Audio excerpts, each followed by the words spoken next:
Hi, welcome.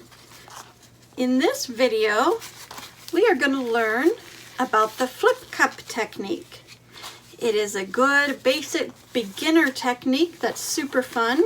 It's the one that I teach in all my in-person classes, and it helps new people, beginners, to learn how the paint flows on the canvas, the interaction with it. We're going to use some basic craft paint colors, Craft Smart. You can get these at Michael's.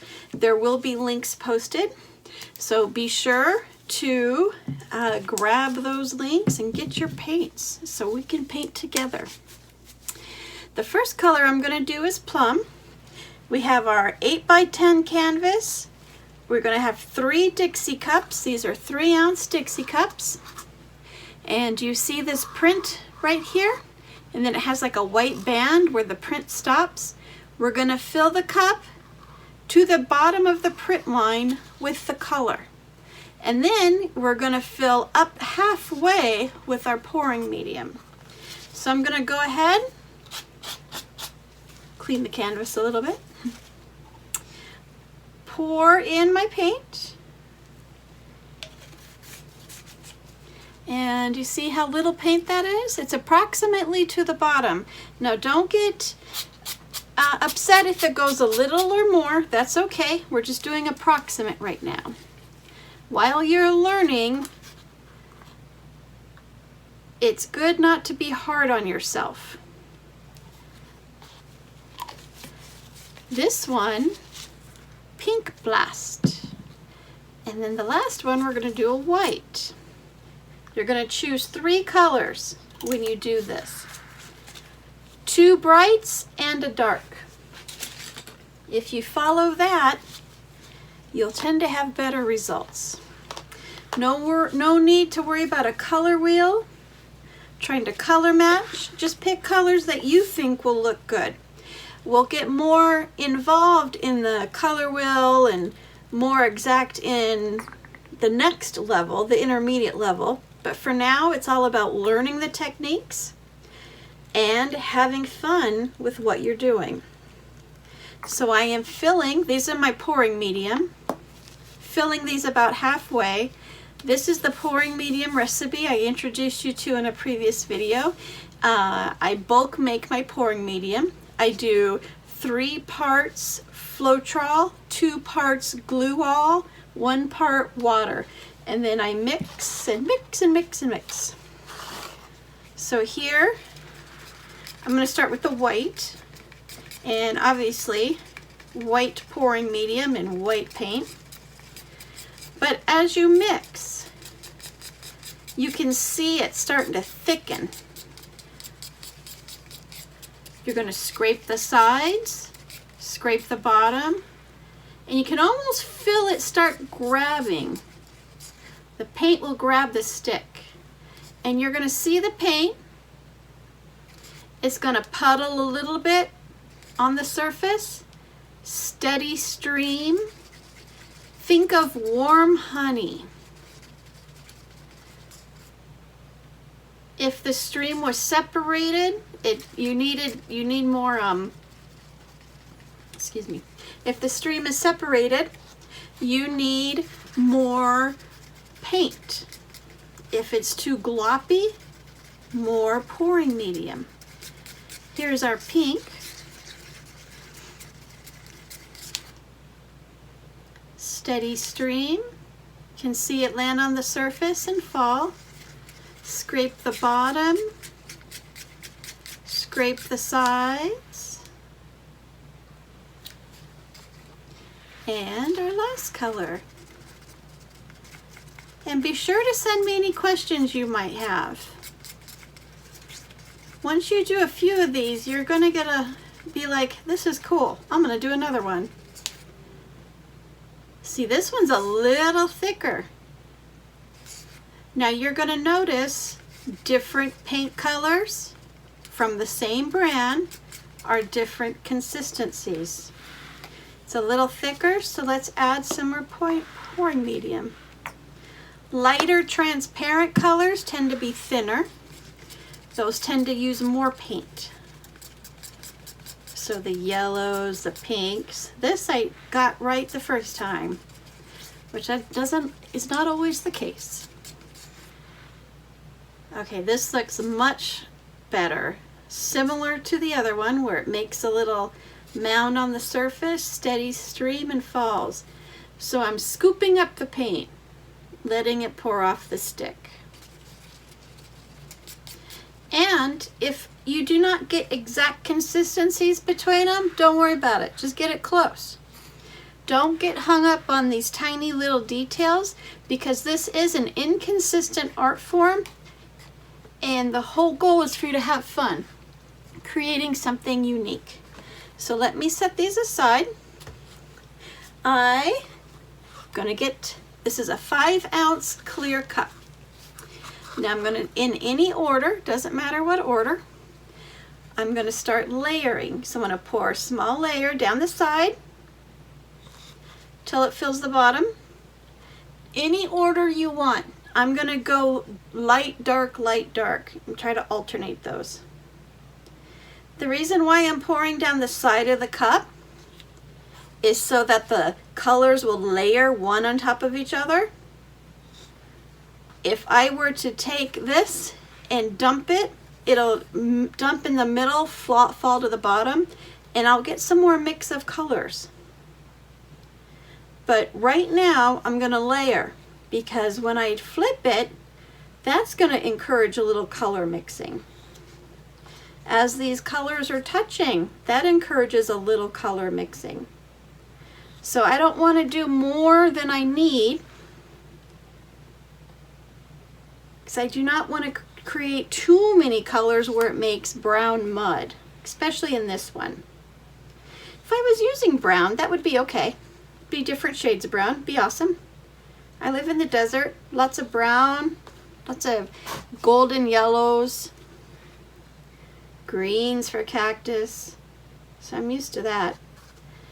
You want to fill this cup about 3/4 of the way full.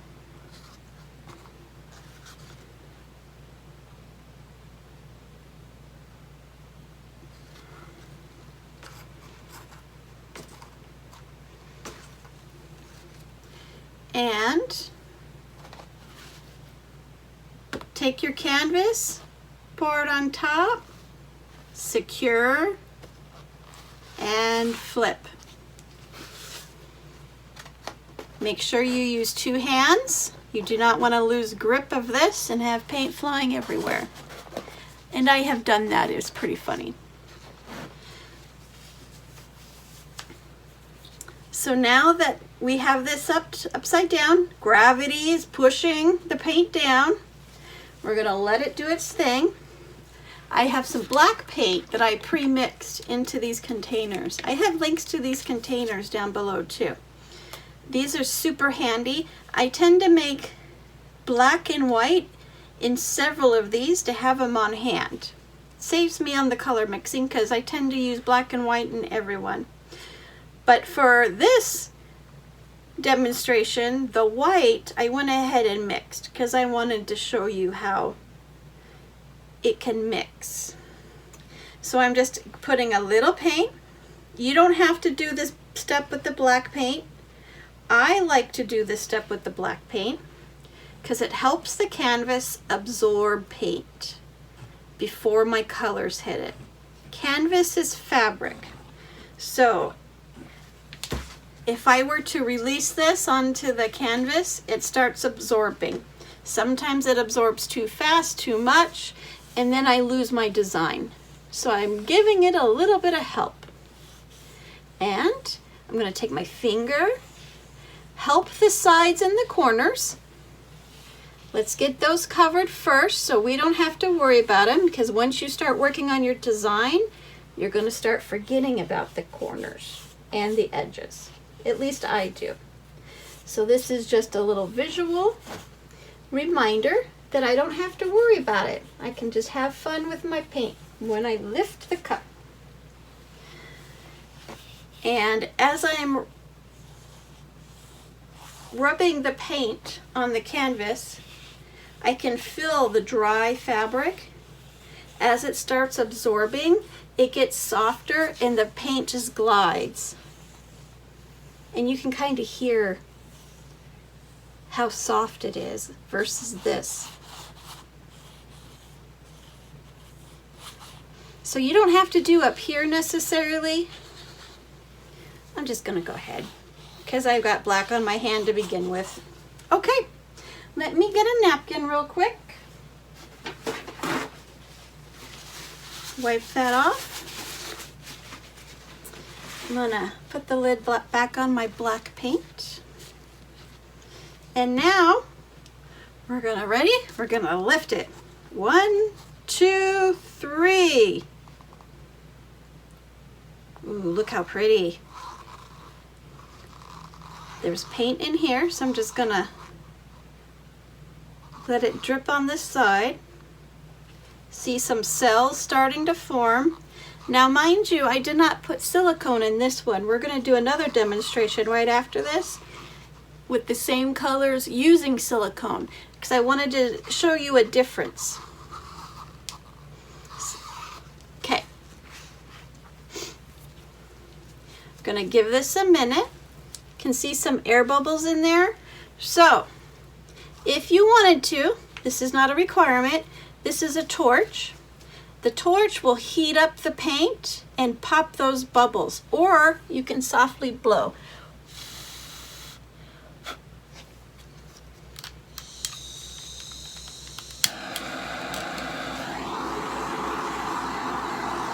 Do you see those bubbles popping?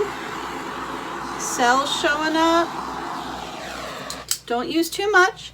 You can scorch the paint if you're not careful. I always do it with the flame to the side.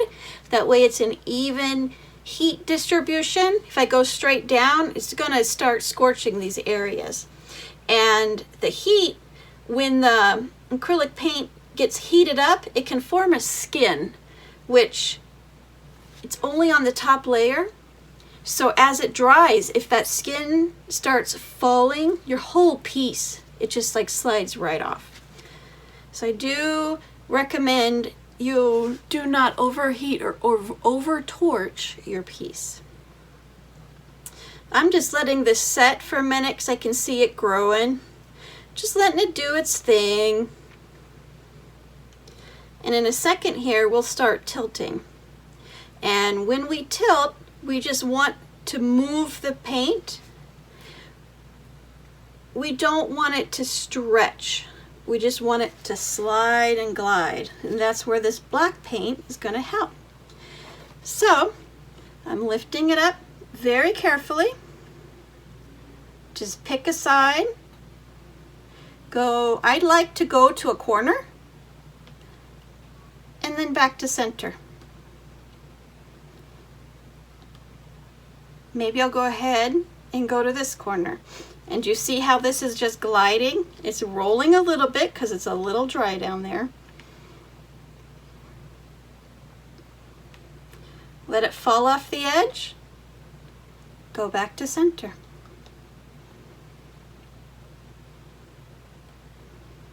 Do you see how the white and black is mixing? Making that charcoal gray.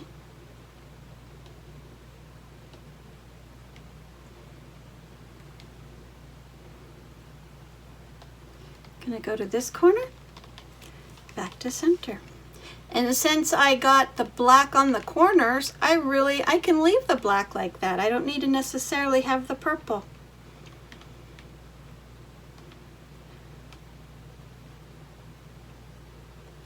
And there is a lot of paint on here.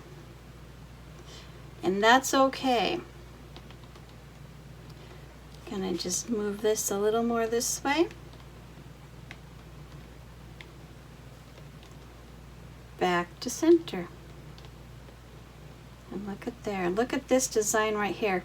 I think I would like to see if I can open it up just a tiny bit. Not a lot. Because I don't want to lose what's going on at the bottom or your top.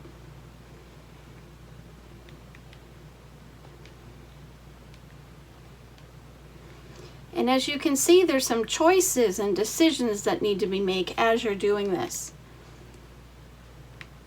So go gentle with yourself, have fun, and see what happens. This doesn't look like it's going to open up more, so I'm going to leave it like this.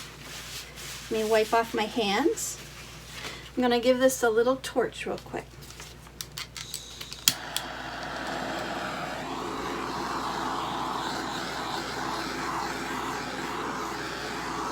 See, I'm going sideways with the heat.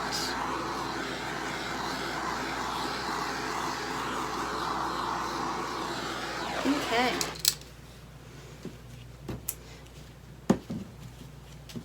So now I'm going to take a moment and just clean up a little bit.